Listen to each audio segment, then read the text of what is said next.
سلام كما يتوعلك براس سماعتنا بهرميني ميديا نلو محمس عسران حمشين ترستر لو حصرتو انا وزينتا تاسعبنا خنا ربالك مينا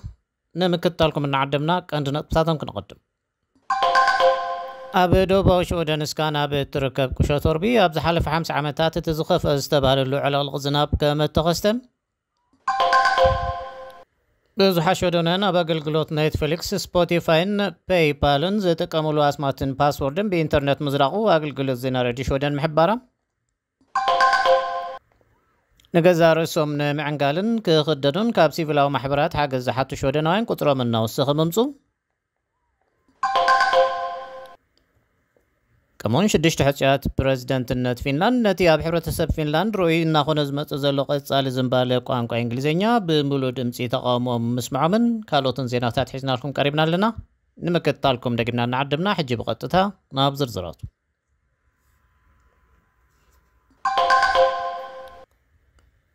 ابدوبا شودن سكانا بتركب كشاتوربي ابز حلف 5 عامات تزخف زتباللو على غلغزناب تخسيتم هاجروا بيت صحفات كنتات اير شودن SMHI نلعل متن ماي بزملكت زوص يارانشون زحبر متن قطا نزترف معالتي ابوتو صنح مخانو قليتلو ابتي بعلغلغزتا سي كبابي صباح عربي توسخ زناب كله مخانو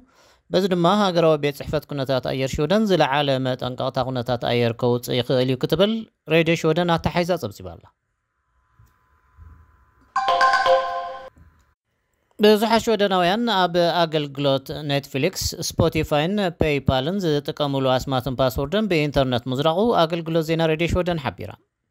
ቅድሚ 2 ሳምንታት ኣብ ሕቡእ መርበብ ሓበሬታ ብምኽንያት ዝተፈጸመ ሰፊሕ ምዝራቅ ፓስወርድ ኣስታት 7 ሚልዮን ሕሳባትን ፓስወርድን ቃልዕ ከም እተገብሩ በብሕቱ ዝዓይ ክኢላ ድሕነት ቴክኖሎጂ ሓበሬታ IT ዴቪድ ያኮቢ ገሊጹሎ ገበነኛታት ሳይበር ነዞም ሕሳባት ክረኽቦ ምኻሎም ንገበናው ንጥፈታቶም ዓቢ ምንጫታዊ ዝኾን ዘሎ ክብል ያኮቢ ወሲኹ ተሓሳሲብሎ ንገዛሮሶም ንምዕንጋልን ክኽደኑን ካብ ሲቪላዊ ማሕበራት ሓገዝ ዝሓቱ ሾደናያን ቆፅሮም እናወሰኸ ምምፁ ቀይሕ መስቀል ሾደን ዘውፅኦ ጸብጻብ ኣመልኪቱ ብመሰረት ትካል ገባር ሰናይ ዝበዝሑ ሰባት ኣብ ከም መግብን ክዳውንትን ዝኣመሰሉ ኣዝዮም መሰረታውያን ነገራት ሓገዝ ዘድልዮም እኳ እንትኾኑ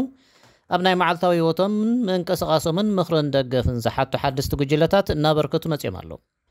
ዘሎና ውስንነት ማል ንነፍሲ ወከፍ ወፃኢ ሳንቲም ብዕቱብ ክንከታተል ይቕስበና ኣሎ ትብል ሬድዮ ሾደን ኣብ ኣፍ ደገ ዝተሓተ ዋጋ መግብን ካልእ ኣቑሑን ዘቕርብ ማሕበራዊ ሱፐርማርኬት እናሸመተት ዝረኸባ ጉኒላ ከም ዝስምዖ ምግላፆም ንጉሳዊ ቤተሰብ ሾደን ኣፍራይ ቸኮሌት መራቡ ካብ ዝርዝር ቀረባት ንጉሳዊ ቤተ መንግስቲ ሰሪዝዎ ወናን ትትካል ሞንዴለዝ በሰንኪ ኣብ ሩስያ ገይርዎ ዝበሃል ስራሕ ብሃገራዊ ትካል ምክልኻል ብልሹና ዩክሬን ኣብ ጸሊም ዝርዝር ኣትዩ ጸኒሕሎ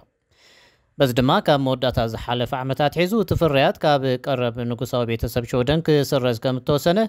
ክፍሊ ፕሬስ እቲ ንጉሳዊ ቤተሰብ ንማዕከን ዜና ቲቲ ኣረጋጊጹሎ شدشت حصيات بريزيدنت فنلاند نتي اب حبرتسب فنلاند روينا خونه زمص زلو قصال زمبال ቋንቋ እንግሊዘኛ بملو ድምጽ ተቃውሞ ምስምዑም ኣብ ዝቀረባዋን በኦማ ኬሊ አርዋይ ኣብ ዝተኻየደ መጽናዕቲ ተመልኪቱ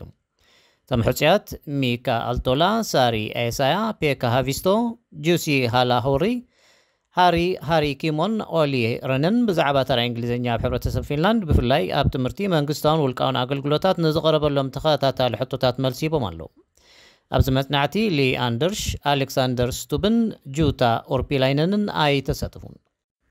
እዚ ኣብ መስከረም 2023 ኣብ ሃገራዊ ባሮሜተር ቋንቋ ዝተኻየደ መጽናዕቲ ኩሎም ቆምቲ ነበርቲ ፊንላንድ ቋንቋ ፊንላንድ ወይ ሹደን ክዛረቡ ክግደዱ ኣለዎም ዶ ከምኡውን ፊንላንድ ብእንግሊዝኛ ትሰርሕ ሃገር እንተኾነት ከመይ ይርአ ዝብሉ ሕቶታት ናብቶም ሕፁያት ኣቕሪቡ ነይሩ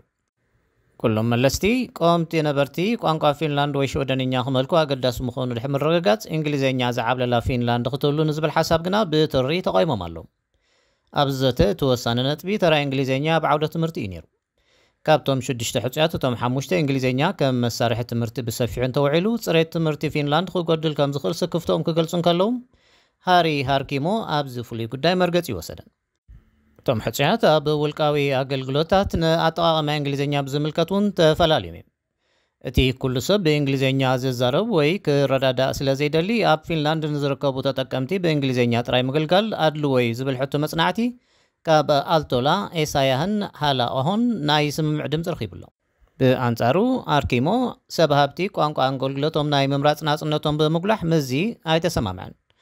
ገለ ሕጽያት ብቋንቋ እንግሊዝ ሰፊሕ ህዝባዊ ኣገልግሎት ምቕራብ ንውህደት ክዕንቅፍን ብዙሕ ወጻኢታት ዝሓትት ክኸውንን ከም ዝኽእል ክሰማምዑን ከለዉ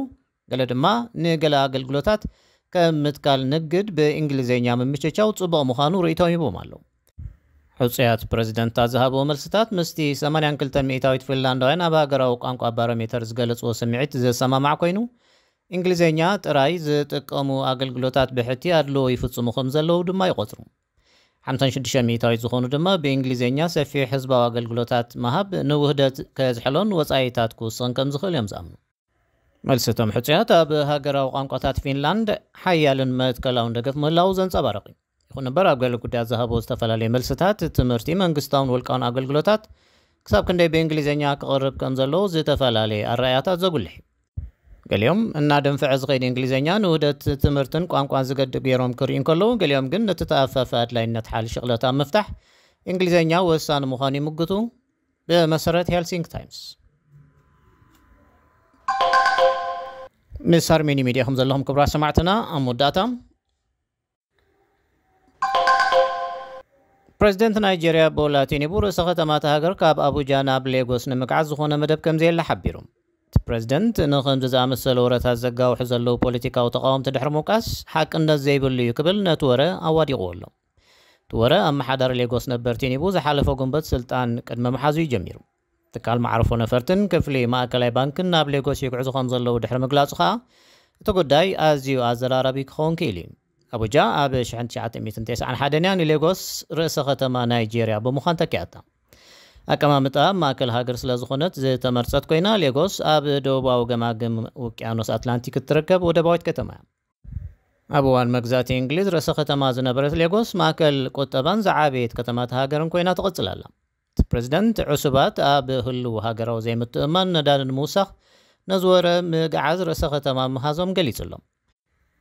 እቶም ነዚ ፈላላይ ዛንታ ዝመሃዙ ሰባት ሓደገኛ ፖለቲካ እዮም ዝፃወቱ ዘሎ ይብል ነቲ መግለፂ ዘውፅአ ኣማኻሪ ፕረዚደንት ባዮ ኣናኑጋ ናይጀርያ መንጎቶም ብቐንዱ ኣስላም ዝኾኑ ሰሜንን ብዓብዩ ድማ ክርስቲያን ዝኾኑ ደቡብን ወጥረ ዝረኣየላ ሃገር እያ